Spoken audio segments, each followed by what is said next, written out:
Саид Чахкиев – один из самых любимых уже не одним поколением читателей и ингушских писателей. Что мы знаем об этом человеке? Как о каждой личности такого масштаба все и ничего. Общество видит результат труда, но не затраченные силы, переживания, сложности, которые были преодолены для его достижения. Сегодня литераторов, писателей старшего поколения осталось в живых единицы. Их знания бесценны. Многое о творчестве ушедших писателей могут рассказать и их родные. Нам удалось записать интервью с супругой Саида Чахкиева Маликой. Малика бережно хранит архив писателя, всячески содействует обратившимся за помощью в подготовке статей, телевизионных программ по творчеству как Саида Чахкиева, так и других классиков ингушской литературы. Ей, верной спутнице нашего героя, известно многое. Ведь дом Чахкиевых был одним из очагов, собиравших писателей, вообще имевших отношение к литературе людей. Здесь всегда были рады и готовы помочь, поддержать. Конечно, в этой программе мы расскажем о Саиде, вернее, о его творчестве, не претендуя на полноту информации и ее исчерпывающее содержание. Потому что об этом человеке не расскажешь в рамках одной программы. Мы только в общих чертах обозначим основные этапы творческого пути одного из лучших представителей ингушской литературы. Дед Саида, Сусламбек Апиевич Чахкиев, в начале XX века совершил пешком хадж в Мекку и стал известным и авторитетным лицом в Ингушетии. Он был участником съезда крепости под Назранью. Встречался и был знаком с многими известными людьми, с такими как Висенгирей Жабагиев, Торко Хаджи Гарданов и Сергор Женикити. Отец Саида, Идрис Сусламбекович, имел духовное образование. Он закончил медресе в селе Базоркино, потом продолжил учебу в Чечне и стал известным муллой. Отец Саида был участником Далаковского сражения, а два его родных брата, Ибрагим и Хазбек, там погибли. Мать Саида, солдат Шовхаловна Муталиева, была родной сестрой известного писателя Хаджбекера Муталиева. Она была хранительницей домашнего очага и слыла очень хорошей рукодельницей. Как вспоминал Саид, она даже в Казахстане, когда положение было очень тяжелое, научилась даже шить им тапочки. Саид рано остался без родителей, рано почувствовал горечь расставания с близкими людьми. Это, конечно, закалило его характер, но в то же время становится понятен оттенок грусти в глазах писателя даже на ранних фотографиях. Вскоре мать Саида умирает. Умерла она очень рано, когда Саид еще был школьником, от невыносимых условий болезней. Особенно на нее подействовала смерть старшей дочери Маржан. Образ матери Саидом выведен в его романе «Золотые столбы». А сестре Маржан он посвятил стихотворение, о котором Гирихан Гагиев высказался так, что это стихотворение одно из любимых, говорит, моих стихотворений, и назвал это стихотворение маленьким шедевром. Родители Саида умерли в Казахстане. И единственное, буквально перед смертью, каждый из них боялся умереть на чужбине. Первые литературные шаги нашего героя начались еще в Казахстане, но по-настоящему в литературу он смог окунуться, только вернувшись на родину. В 1958 году Саид с братьями переезжает в город Грозный. Там они на улице Дагестанской покупают небольшой домик. И так как мебели не было совсем у них, Саид пишет свои первые заметки и статьи на бочке. На бочку он клал доску и так писал. Сразу он устраивается в редакцию газеты «Сердало». Сначала просто литературным работником, потом корректором, а в дальнейшем и саппором газеты «Сердало». Там он знакомится с многими писателями, которые еще до выселения были известны, так как в Казахстане он не был с ними знаком и не был знаком с их литературой.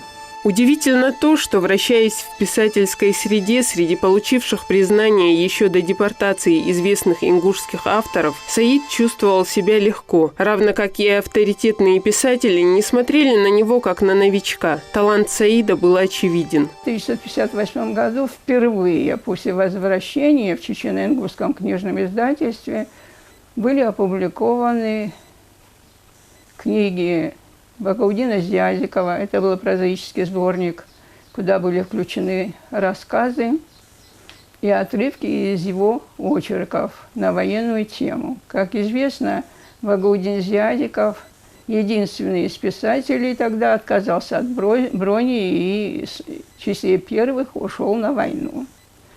Следом выходят книги Хаджбекира Муталиева. Называется «Сборник поэтических стихи». Одновременно у Хаджбекира Муталиева выходят сборники в Москве. И до этого в 1957 году уже выходил сборник в Алмате. Дальше выходит сборник Хамзата Асмиева, Джамалдина Индиева. Выходят книги на очень дешевой бумаге в то время, на газетной, с тоненькими обложками. Выходит следом прозаический сборник Ахмеда Ведзижева. И в 1959 году уже выходит книга Капитона Чехкиева. Все эти книги с автографами были подарены Саиду как начинающему молодому литератору. И все они сохранились до сих пор у Саида в кабинете и стали литературными раритетами. В Казахстане Саид, как и другие ингушские дети, был лишен возможности изучать родной язык. Как и все выросшие в депортации, он знал его на бытовом уровне. Но желание освоить ингушскую грамматику, свободно писать на родном языке, было огромным. Вернувшись на родину, Саид мечтает писать на своем ингушском языке. До этого Саид писал 2 своих произведения на русском языке. Это первое произведение было написано в школьные годы. Это был рассказ «Человек в степи». По рекомендации его учительницы литературы Дины Тихоновны Кравцовой он послал в пионерскую газету, в казахстанскую «Дружные ребята», где и рассказ был опубликован. Это ненадуманная история. На самом деле у Саида был родственник, с кем произошел такой случай. После 7 класса Саиду нужно было помогать семье. Он устраивается на работу грузчиком в артель «Красный инвалид» и переводится в вечернюю школу, номер 24. Окончив вечернюю школу, Саид едет в город Балхаш и поступает в горно-металлургический техникум. Как рассказывал Саид, это не было его призванием. Просто он узнал, что там бесплатно дают одежду. А положение в семье было очень тяжелое, и для него это имело тогда большое значение. Там он посещает литературный кружок при газете «Балхашский рабочий». Проучившись там 55-56 год, он переводится тоже в горно-металлургический техникум города Щучинска. Там при газете «Социалистический труд» Саид тоже посещает литературный кружок и в состоявшем конкурсе завоевывает 2-е место. Это были первые стихи, которые были опубликованы Саида в жизни. Чтобы освоить литературный ингушский язык, Саид, можно сказать, с головой окунается в творчество писателей старшего поколения. Их книги становятся для него учебной литературой. Вернувшись на родину, Саид усиленно работает над овладением письменного литературного ингушского языка. Первая книга, по которой Саид начинает изучать письменный ингушский язык, это были сказки Александра Сергеевича Пушкина в переводе Хачбекера Муталиева. Известный наш писатель Исаак Адзоев, знаток ингушского языка, вспоминая о переводах Хачбекера Муталиева, говорил, отвечая на вопросы журналистки Мадины Кадзоевой в 2017 году, что переводил Хачбекер Муталиев гениально. Как-то выступая на одной из встреч, после того, как Хачбекер Муталиев прочитал стихотворение «Зимний вечер» Пушкина в своем переводе, присутствовавший там Хамзат Асмиев, который тоже прекрасно владел ингушским языком и прекрасно переводил, сказал: не правда ли, друзья, кажется, как будто Александр Сергеевич Пушкин писал на ингушском языке. Так близко к тексту, красочно и красиво звучал перевод на ингушском языке. Саид учится не только у Хачбекера Муталиева переводом и письменному ингушскому языку. Он учился и у многих других наших ингушских писателей. Но не стал их учеником, безмолвным учеником, потому что он пошел своим путем, оттачивая мастерство своего слова, и каждая новая книга, которая выходила из-под пера Саида, говорит об этом. С восстановлением национального издательского дела и периодической печати у Саида появляется возможность публикации своих произведений. В 1959 году в Чечне и Ингушетии впервые стал издаваться альманах «Дотвал». Вот в этом альманахе, наряду с уже известными писателями, которые старше Саида были на 20, 30, а то и старше лет, уже были опубликованы рассказы и стихи Саида.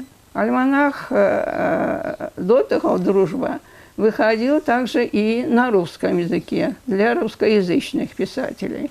Так, во 2-м номере был опубликован рассказ Идриса Базоркина «Сей» и произведение начинающего чеченского поэта Адидзе Кусаева. Расширяются и рамки творчества Саида, открываются новые грани его таланта. Он уже не только пишет, но и может оценивать творчество других, освещать различные вопросы литературы. В 1959 году Саид уже пишет не только стихи и рассказы, он уже пишет и рецензии, посылает его в литературную газету, в центральную литературную газету. Это первая его рецензия была написана на киноповесть Идриса Базоркина «Труд и розы». Также Саид пишет статью, заметку небольшую, тоже на конференцию, которая прошла в селе Шали, и тоже по творчеству Идриса Базоркина, по его киноповести «Труд и розы». Уже Саид пишет и первую статью. Статья была посвящена жизни и творчеству Джамалдина Индиева. Впервые Саид пишет свой первый фельетон и тоже посылает его в центральную газету «Литературная газета», где фельетон был в сокращенном виде опубликован. Об успехах Саида в деле освоения ингушского языка говорит тот факт, что его первое произведение на родном языке вышло уже в 1959 году. 1 мая у Саида выходит первое стихотворение, которое было написано на ингушском языке, называлось стихотворение «Праздник дружбы». А вообще самое первое произведение, которое было написано по приезде уже, когда Саид вернулся на родину, оно было написано на русском языке, называлось оно «Цветок». Это стихотворение, как писал первый профессиональный критик Алихан Костоев, было просто не сказать, что стихотворение было само очень сильное, но просто говорит, содержание этого стихотворения подкупало читателей. Стихотворение «Юноша», где юноша говорит своей любимой девушке: «Я подарю тебе цветок не тот, который продают на больших площадях и проспектах больших городов, а тот, который растет высоко в горах». Вот это первое, что уже после приезда в 1959 году Саидом было написано. В 1959 году Саид, первый из ингушей, поступает в литературный институт имени Горького в Москве. В 1959 году Саид поступает в литературный институт. Саид первый из ингушей, который поступил в литературный институт. Второй через год после него поступает Алихан Костоев, и через год поступает Муса Албагачиев. Это первые три ингуша, которые вообще поступили тогда в литературный институт. Саид приехал из Караганды, и мы встретились в кинотеатре, в летнем кинотеатре Грозно.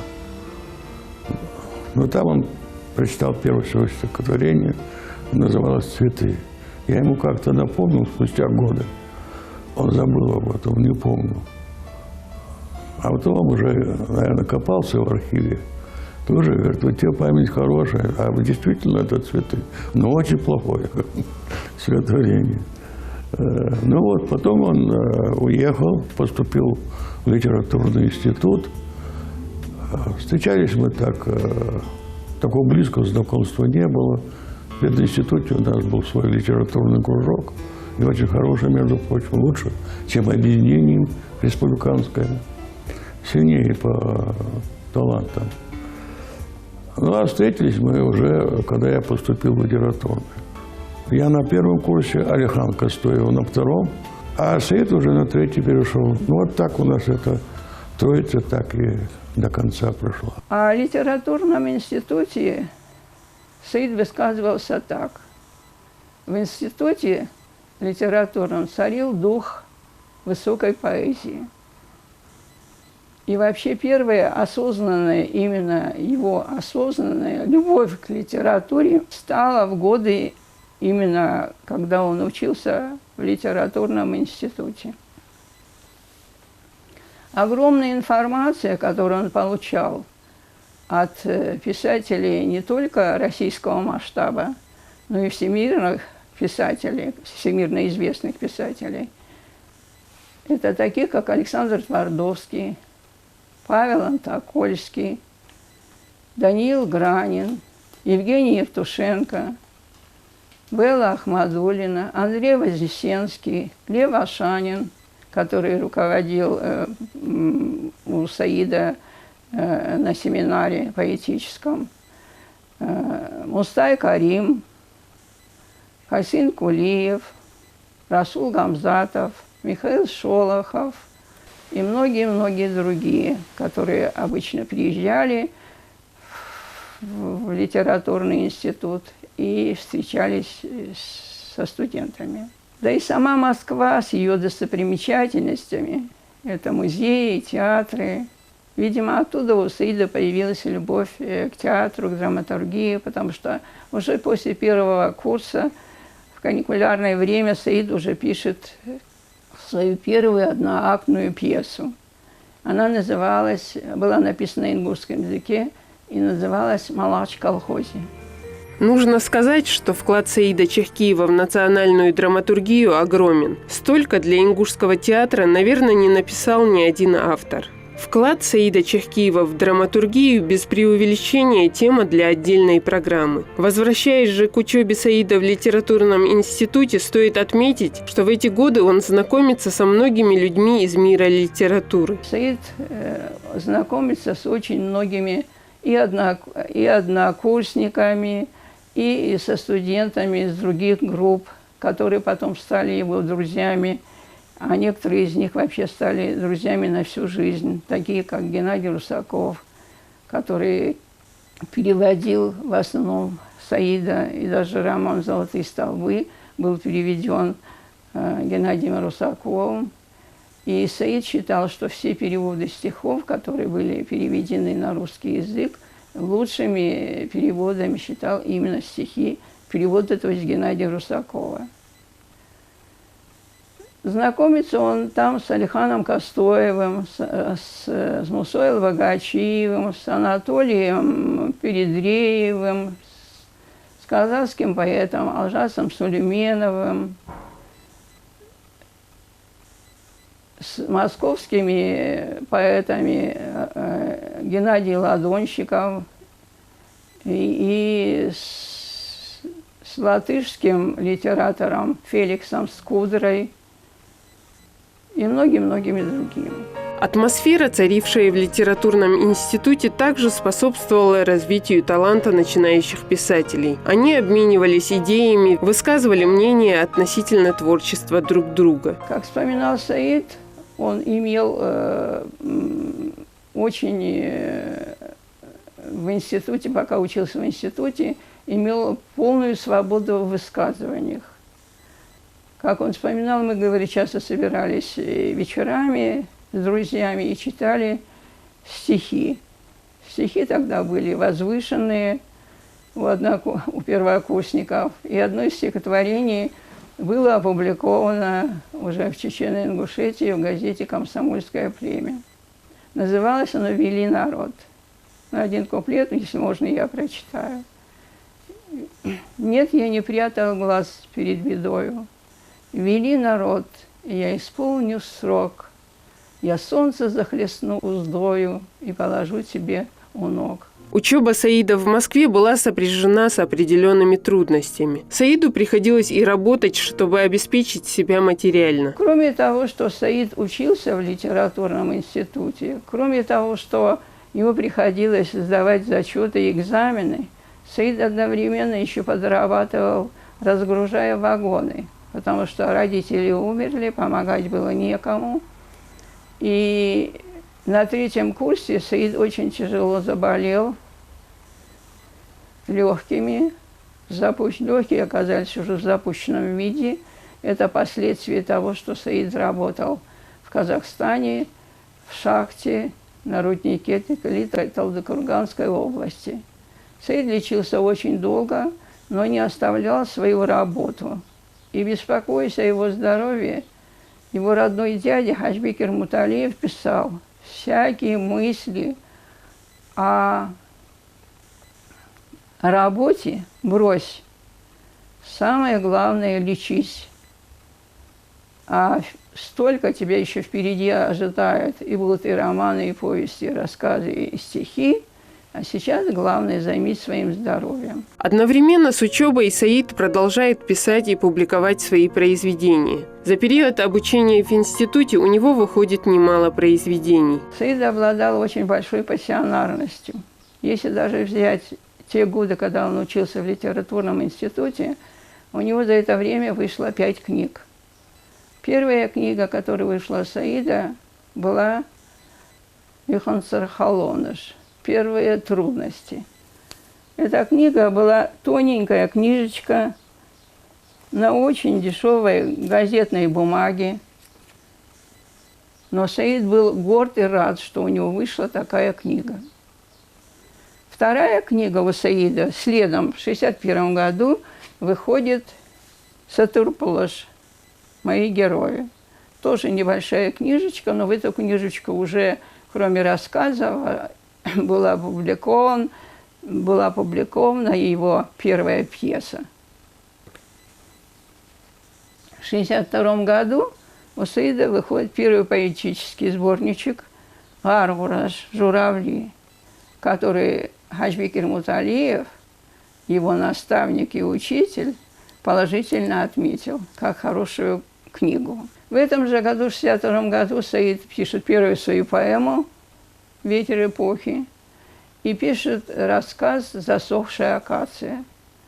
Рассказ «Засохшая акация» Хаджбекир Муталиев назвал этот рассказ восхитительным. Больше всего ему что понравилось, что Саид очень обогатился знанием письменного ингушского языка. Об этом рассказе «Засохшая акация» с восторгом отзывался и главный редактор альманаха «Утро гор» Ахмед Абубакарович Ведижев. Весьма успешным для Саида становится 1963 год, когда у него выходят получившие широкий отклик у читателей произведения. 1963 год был очень добротным для Саида, потому что у него выходит одновременно книга в Москве, детская книга «Идик, Малик и маленькая девочка» в престижном детском издательстве и большим тиражом 65 тысяч.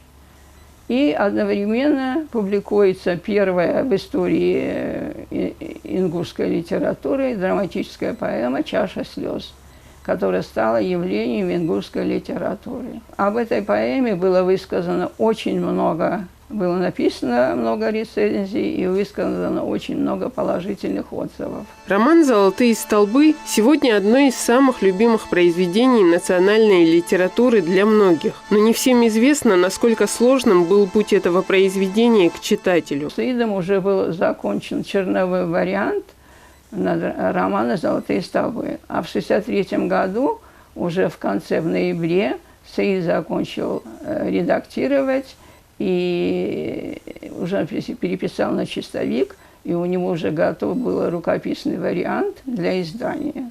Это был первый роман в ингушской литературе, и буквально через 2 месяца Абдурахман Мамилов, аспирант Московского государственного педагогического института имени Владимира Ильича Ленина, писал, что роман Саида Чехкиева должен быть назван дважды первым. Первым как роман вообще в истории ингушской литературы и как первое крупное произведение в советской литературе, поднимающее вопрос о трагедии малых народов. Закончив роман в 1964 году, Саид его представил как свою дипломную работу. Дипломная работа была принята на отлично, и Саид, довольный, что уже вышел его роман, в надежде, что выйдет книга, вернулся домой в Грозный. Но так как времена уже свободы прошли, то, естественно, роман не публиковался. В 1962 году, когда Саид закончил черновой вариант написания романа «Золотые столбы», он отредактировал первые главы, приехав в каникулярное время в Грозный, обратился к Ахмеду Абубакаровичу Ведижеву с предложением опубликовать его главы. Прочитав роман, Ахмед Абубакарович Ведижев категорически отказался публиковать этот роман, сказав, что это запретная тема и публиковать его не будет.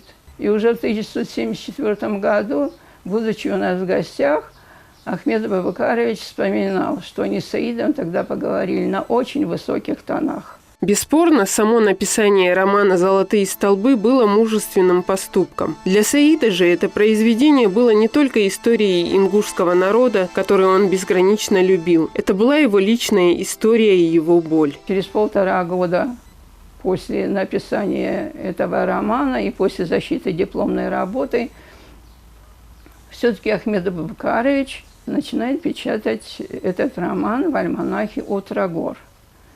Он вышел в 3 номерах за 1965 и за первый номер 1966 год. Я считаю, что это был поступок, конечно, со стороны Ахмеда Абубакаровича. Как только узнали в верхах наших в обкоме по идеологии, что опубликован роман на запретную тему, Саида вызвали в обком и в категорической форме заявили, чтобы нигде и никогда он вообще о романе не упоминал, как будто вообще этот роман и не был написан. И был такой Лин, тогда работал он в отделе идеологии, который сказал: не позволим будоражить народы, не позволим роман издать. И роман этот пролежал 25 лет после написания неизданным.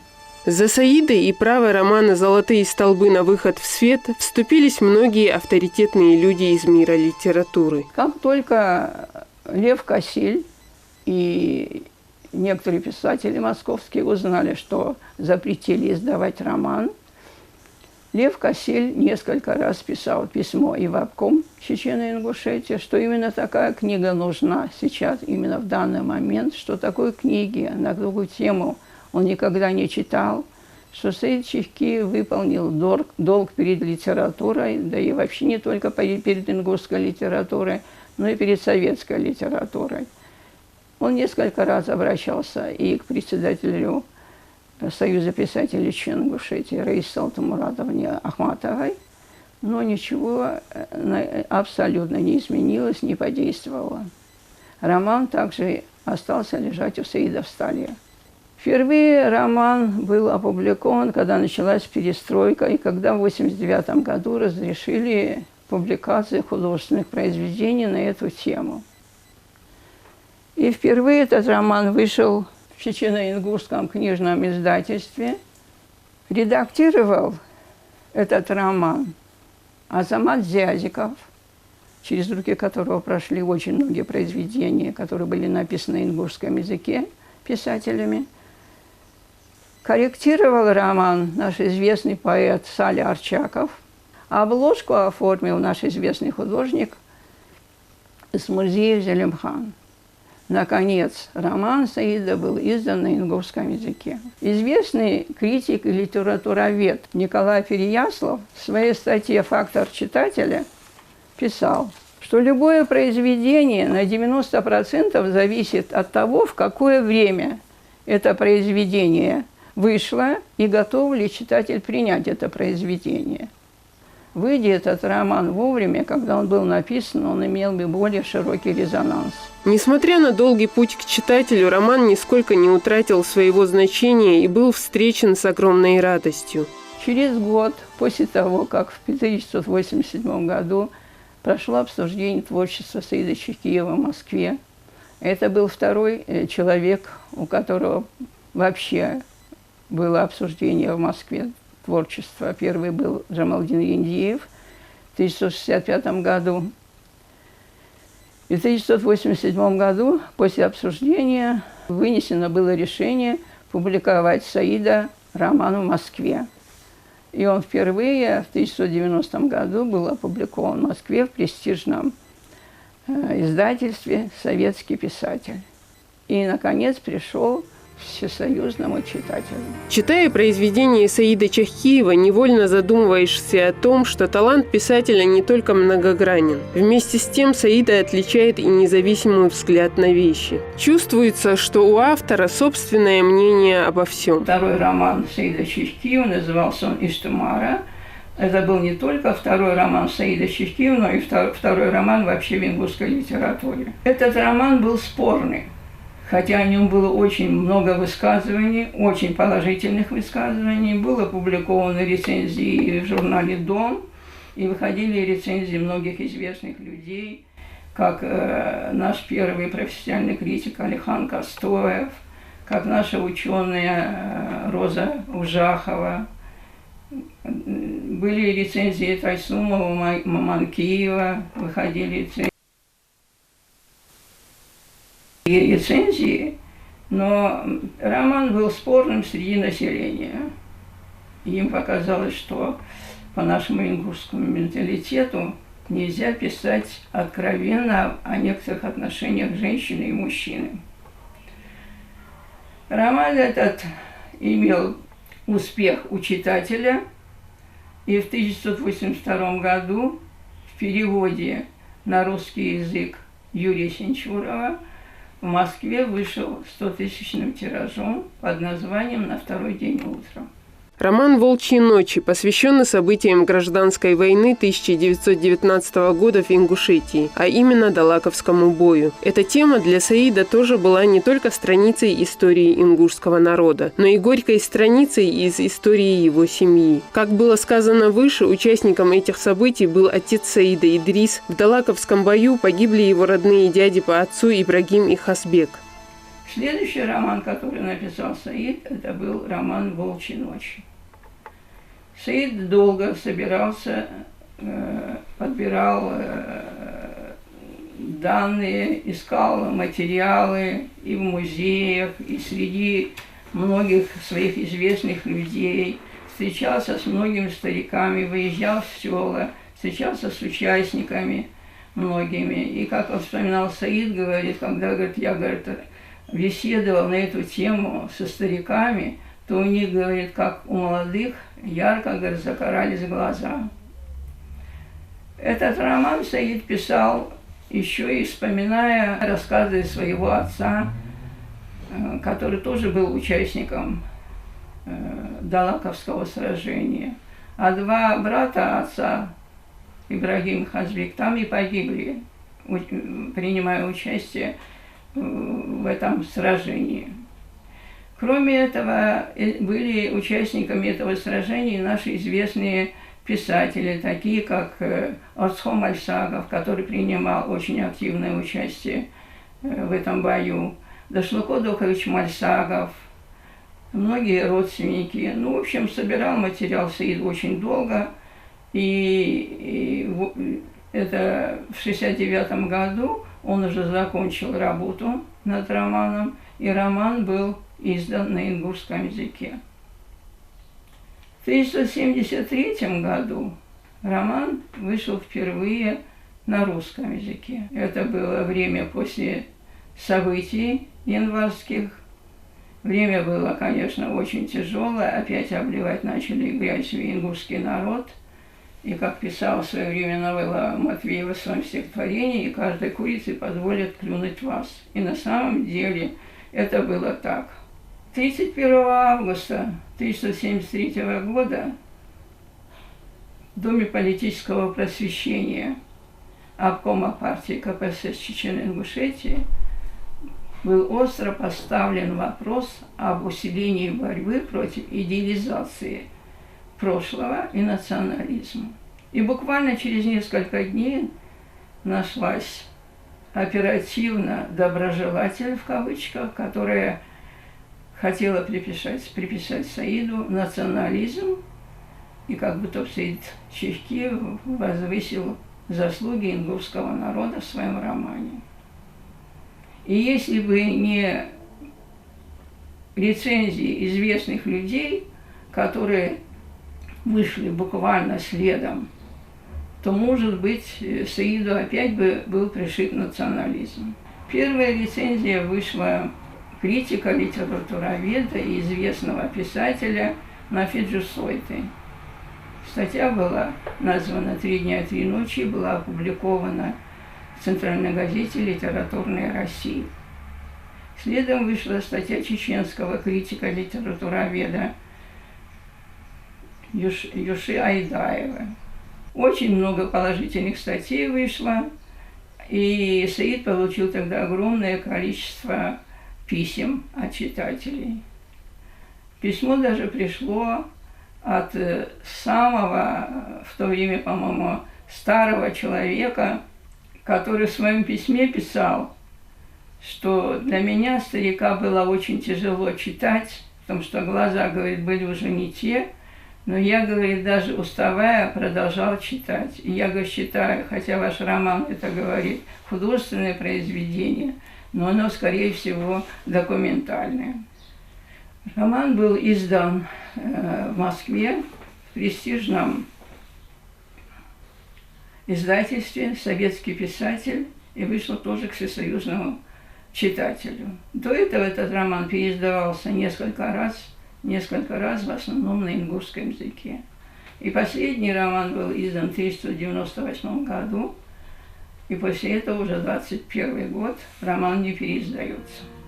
Огромен вклад Саида Чехкиева в детскую литературу. Для маленьких читателей Саид написал множество прекрасных произведений, не только из-за любви к детям, но и понимая важность чтения именно с ранних лет. Первая книга детская у Саида вышла в 1963 году в издательстве «Детская литература» в Москве. Называлась она «Идигматик и маленькая девочка». Книга эта несколько раз переиздавалась. Последнее издание вышло в Кабардино-Балкарии, в городе Нальчик. Также она была переведена на балкарский язык.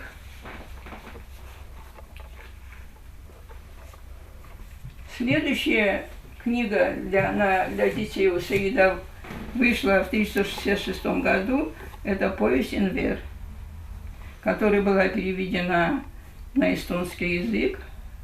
Книга «Энвер» в Москве 2 раза издавалась.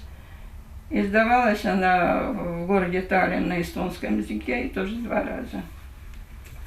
Следующая сказка в стихах «Шейтельк» в 1969 году была, вышла в свет у Саида. Вот «Энвер», которая вышла в Таллине на эстонском языке. Книга «Эдигма-Диг. Маленькая девочка» была переведена на молдавский язык и издавалась тоже в Молдавии. Также книга «Эдигма-Диг. Маленькая девочка» выходила в Черногорском книжном издательстве. Сюда, кроме повести «Эдигма-Диг. Маленькая девочка», были включены сказки Саида и некоторые рассказы. У Саида выходила книга «Замигдоттеры», которые несколько раз переиздавались. Они входили потом в общие сборники. Вот в этом сборнике как раз они в этот сборник вошли. Здесь, кроме стихов Саида, были опубликованы шарады, загадки и тоже замигдоттеры, которая называлась, в общем, «Храбрые маленькие друзья». Кроме этого, здесь был опубликован его алфавит в стихах и сказка в стихах Иволга. В 1971 году выходил первый поэтический сборник для детей, назывался «Ломтик солнца». Отдельным изданием выходила книга уже в 21 веке «Сила-сад» Иволга. Оценивая творчество Саида Чахкиева в целом, нужно сказать, что практически нет литературного жанра, который остался неподвластен его перу. Я зачитаю вот книгу, которую написал Якуб Атиев о жизни и творчестве Саида Чахкиева, в которой он пишет: «Пожалуй, трудно найти такой род, жанр и вид литературы, в котором бы Саид не творил, и причем талантливо. Одно перечисление жанрового разнообразия его произведений уже само по себе впечатляет. Это романы, повести, рассказы, пьесы, киносценарии, стихи, басни, поэмы, фантастические рассказы, детские стихи, сказки, переводы, статьи, выступления, критические статьи, эссе и многие из того, что не поддается строгой жанровой классификации. Если к этому добавить богатую общественную и государственную деятельность, широкое эпистолярное наследие, то невольно возникает вопрос, как все это мог успеть один человек. Ну, от себя я еще могу добавить, что Саидом писались еще баллады. За балладу о комсомольцах Саид в свое время получил премию, республиканскую премию Чечено-Ингушетии. Еще им была написана поэтохроника и «Быль». Мы приведем лишь некоторые примеры. К слову, по сценариям Саида Чахкиева в советский период сняты фильмы «Горская новелла» и «Костры на башнях». Уже в наше время снят короткометражный фильм по столь жизненному и любимому многими рассказу «Крошки хлеба». На многие стихи Саида Чахкиева написаны песни, вот лишь некоторые из них.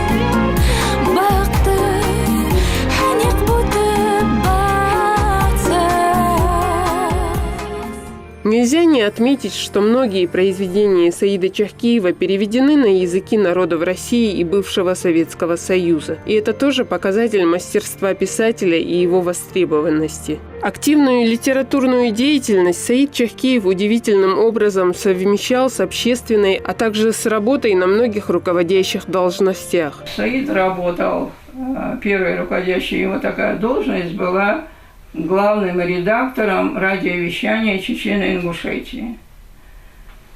После событий 1973 года ему пришлось оттуда уйти, потому что его начали склонять, что он поддержал этот сброд, как высказывались в то время, и года 3 Саид не работал.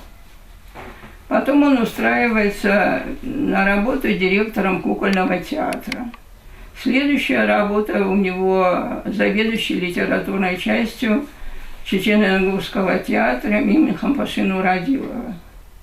Потом Саид работает редактором книжного издательства. После этого он работает в 1992 году, в 1991-1992 году он работает главным редактором газеты «Сердало». По приезде в Ингушетию он занимает должность министра культуры. И последняя его работа – это была председателем Союза писателей.